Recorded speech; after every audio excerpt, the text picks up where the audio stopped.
మహిళలకు ఆర్టీసీ బస్సుల్లో ఉచిత ప్రయాణ పథకం స్త్రీ శక్తి ప్రారంభించి ఏడాది పూర్తయింది.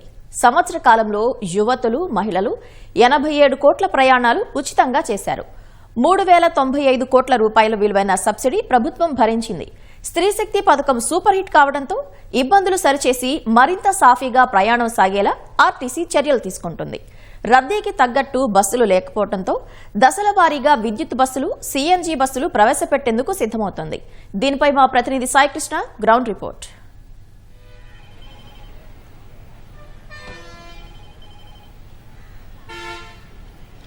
అశ్వని, కూటమి ప్రభుత్వం ఎన్నికల్లో ఇచ్చిన సూపర్ 6 హామీల్లో సూపర్ గ్రాండ్ సక్సెస్ అయిన పథకంగా స్త్రీశక్తి పథకానికి పేరు వచ్చింది. గత ఏడాది ఆగస్టు 15వ తారీఖున ముఖ్యమంత్రి చంద్రబాబు నాయుడు ఈ పథకం ప్రారంభించారు. ఏడాది పూర్తయింది. నిన్న స్వతంత్ర దినోత్సవం సందర్భంగా ఏడాది పూర్తయిన సందర్భంగా సూపర్ స్త్రీశక్తి పథకానికి సంవత్సరం రెట్టింపైన ఆత్మగౌరవం పేరిట ఆయన లబ్ధిదారులతో ఆర్టీసీ బస్సులో, పల్లె వెలుగు బస్సులో కూడా ప్రయాణించారు.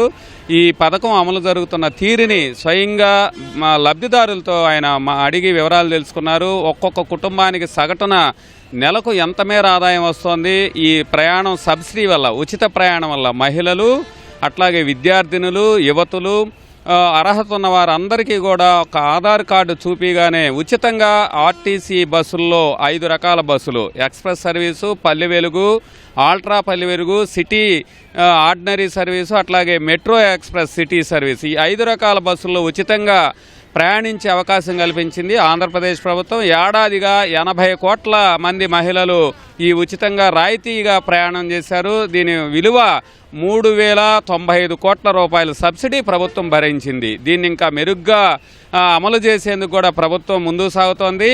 అలాగే రోజుకు 24 లక్షల మంది ఉచిత ప్రయాణాలు ఈ స్త్రీశక్తి పథకం ద్వారా వినియోగించుకొని 8,53 లక్షల విలువైన సబ్సిడీ కూడా పొందుతున్నారు.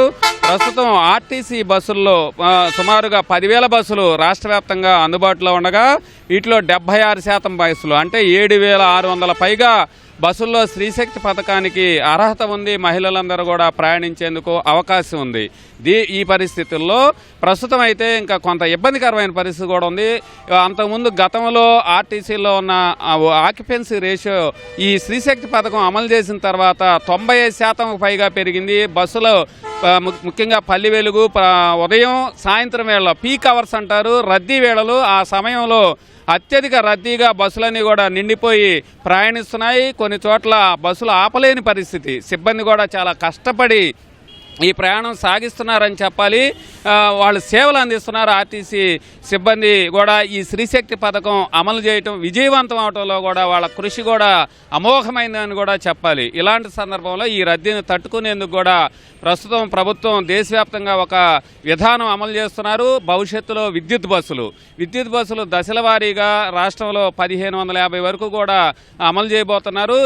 ఆర్టీసీ ఎండీ బాలసుబ్రహ్మణ్యం కూడా స్పష్టం చేశారు ఇటీవల. అందులో తొలి దశలో ఈ డిసెంబర్ నాటికి 750 బస్సులు వస్తున్నాయి.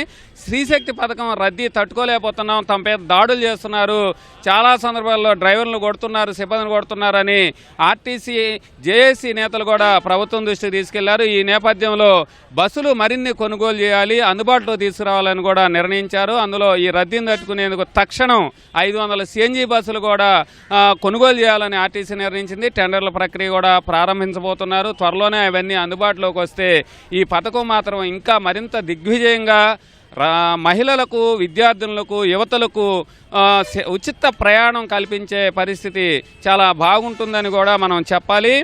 రాబో రోజుల్లో ఈ పథకం మాత్రం గ్రాండ్ సక్సెస్ అవడంతో ప్రభుత్వం కూడా సంతోషం వ్యక్తం చేస్తుంది. లబ్ధిదారులు కనీసం నెలకు 4,500 నుంచి 5,000 రూపాయల పైగా కూడా మహిళలు లబ్ధి పొందుతున్నారు. తమ కుటుంబానికి ఇది ఎంతో ఆసరాగా ఉంటుంది. సొంతంగా కూడా ఇంట్లో కుటుంబ సభ్యులతో కూడా ఒక్కోసారి వారు వేరు పనులు, ఉద్యోగాలకు వెళ్ళటం వల్ల మేము ఇంటి నుంచి కూడా నిస్సంకోచంగా ఈ ప్రయాణం చేసి తమ ఇంటి అవసరాలు, పనులు, ఉద్యోగాలు చేసుకోవడం, చదువుకోవడానికి కూడా చాలా బాగుంటుందని ముఖ్యమంత్రి ముఖ్యమంత్రి వద్ద లబ్ధిదారులు స్వయంగా సంతోషం వ్యక్తం చేసిన నేపథ్యంలో ఆర్టీసీలో రాబో రోజుల్లో మాత్రం ఈ స్త్రీశక్తి పథకాన్ని రద్దీని తట్టుకునేందుకు మరిన్ని బస్సులు ప్రవేశపెట్టబోతున్నారు, మెరుగైన సేవలు అందించబోతున్నారు. అట్లాగే ఆర్టీసీపై బస్సులు ఆపట్లేదని దాడులు చేసే వారిపై మాత్రం తప్పనిసరిగా కఠిన చర్యలు తీసుకుంటామని ఎండీ బాలసుబ్రహ్మణ్యం కూడా ప్రకటించారు. గత 2 ఏళ్లలో 399 కేసులు ఈ దాడులకు సంబంధించి నమోదయ్యాయి. అందులో సగం కేసులు ఏడాదిలోనే ఉన్నాయి. ఎట్టి పరిస్థితుల్లో చట్టాన్ని చేతిలో తీసుకోవద్దు. నిరంతరాయంగా ఆర్టీసీ సిబ్బంది శ్రమించి ప్రజలకు సేవలు అందిస్తున్నారు. వారి సేవల్ని గౌరవించి వాళ్ళని ఏమనొద్దని కూడా ఆయన విజ్ఞప్తి చేశారు. దీనిపై ప్రభుత్వం కూడా సీరియస్గా తీసుకుంది. డీజీపీకి కూడా ఈ దృష్టికి తీసుకెళ్లారు.